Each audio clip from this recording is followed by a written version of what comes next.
भारत में जो जानकारी मिल रही है वो बहुत ही खतरनाक है और बहुत ही चौंकाने वाली है। 5000 महिलाएं पाकिस्तान के लोगों से निकाह करके भारत में बैठी हुई हैं। 5 लाख।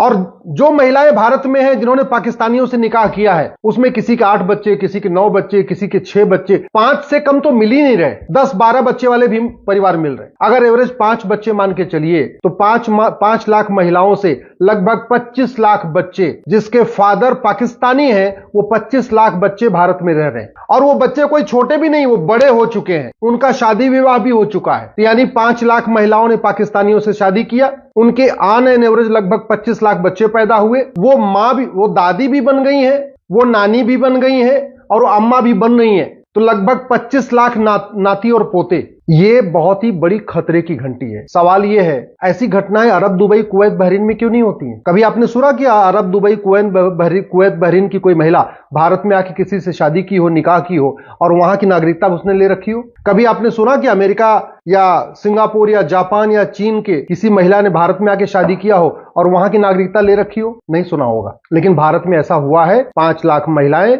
उनके 25 लाख बच्चे, उनके लगभग 25 लाख नाती पोते। ये सिचुएशन आज की है।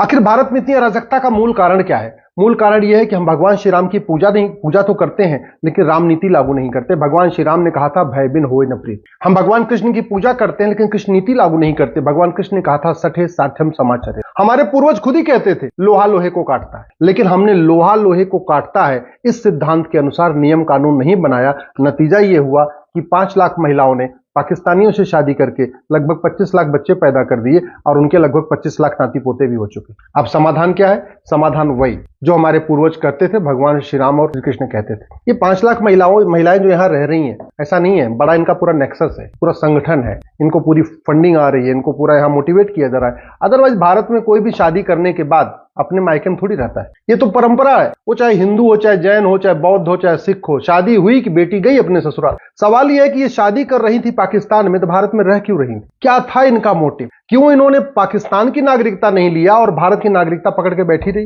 ये तो तभी पता चलेगा जब narco polygraph brain mapping test हो। लेकिन मैं पूरी जिम्मेदारी के साथ कह रहा हूं, ये एक ऑर्गेनाइज वेल प्लान्ड क्राइम है और ऑर्गेनाइज क्राइम से निपटने के लिए हर राज्य के पास कानून है। महाराष्ट्र का पास मकोका है, गुजरात के पास गुजकोका है, यूपी के पास गैंगस्टर एक्ट है, किसी के पास गुंडा एक्ट है, सबके पास अपना अपना कानून है। लेकिन पुलिस लगाती नहीं है क्योंकि कानून में लिखा ही नहीं है कि भारत में अवैध रूप से रहना ये ऑर्गेनाइज क्राइम है।